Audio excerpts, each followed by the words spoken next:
साथियों, जय हिंद जय भारत। आज हम बात करने वाले हैं धारा 85 बीएनएस के बारे में।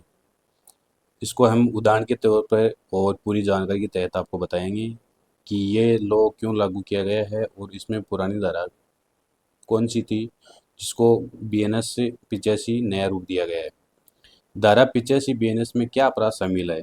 इस धारा के तहत क्रूरता में शामिल है शारीरिक या मानसिक अत्याचार, मारपीट, गाली गलौज, मानसिक तनाव देना, दहेज के लिए प्रताड़ना, पैसा, गाड़ी, सामान आदि की मांग करना, दहेज न मिलने पर परेशान करना, आत्महत्या करने के लिए मजबूर करना, ऐसा व्यवहार जिससे महिला आत्महत्या करने पर मजबूर हो जाए।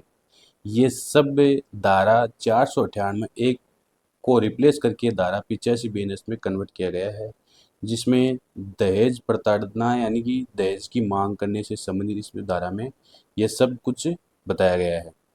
केस की प्रकृति है कि ये नॉन अवेलेबल होता है, यानी जमानत आसानी से नहीं मिलती। कोग्निजिबल होता है, पुलिस बिना वारंट के गिरफ्तार कर सकती है। नॉन कंपाउंडेबल होता है, समझौते में केस खत्म होता है नहीं होता है, कोर्ट की अनुमति उसमें ज़रूरी होती है, यानी कि अगर आप समझौता करना चाहो तो भी आपको कोर्ट की अनुमति चाहिए। इसमें महत्वपूर्ण बात यह है कि ये कानून महिलाओं की सुरक्षा के लिए बनाया गया है, लेकिन कभी कभी इसका गलत इस्तेमाल भी देखा गया है। इसलिए पुलिस और कोर्ट अब जांच के बाद ही कार्रवाई पर ज़्यादा ध्यान देती है, खुद डिसीजन नहीं लेती। दोनों तरफों से बात करने के बाद में और सारी बात को समझने के बाद में इस पर जांच बिठाई जाती है।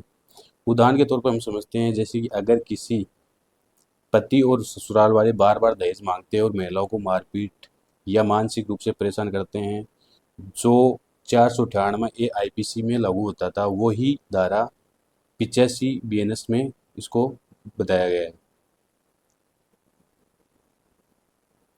इसको हम सरल भाषा में समझें, अगर पति या उसके परिवार वाले पत्नी को दहेज या किसी वजह से तंग करते हैं, मारते हैं, पीटते हैं, मानसिक रूप से परेशान करते हैं, तो ये धारा उन पे लागू होती है।